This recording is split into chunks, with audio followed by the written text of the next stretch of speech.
Hey there and welcome back. So in the previous video we completed the authentication system where we could authorize a user, get a JSON Web Token, and then we can use the token to pass around to different routes that we want to protect from unauthorized access. So this really concludes all the videos and also the construction of the REST API and the authorization system. And I just want to show another way that we could use this verified token, then attaching them to individual routes.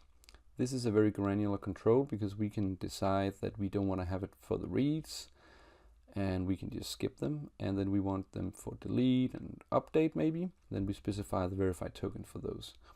But we can also attach them to all the routes in the product.js file. So how do we do this? Well, first, the line 4 up here, verify, is not being used. It was just a result of, I think, me typing verify down here. So I'm just going to remove this first. So we have verified token.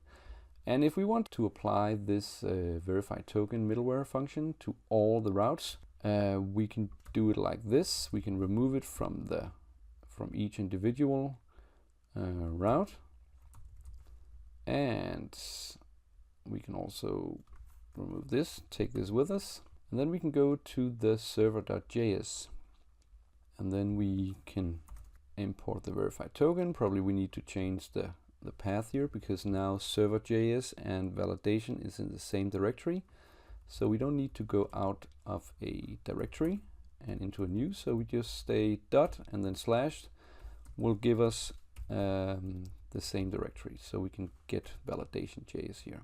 So now we have the verified token in the server.js file, and the way we apply this to all the routes in the product, for instance, could be that we, in this app use line here, line 36, we just specify the verified token here.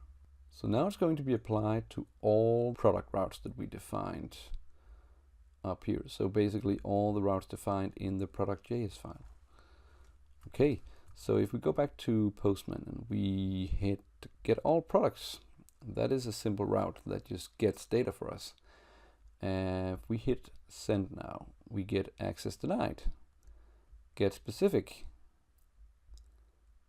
access denied. So all the products in right now, all the routes will tell us that you need to authenticate.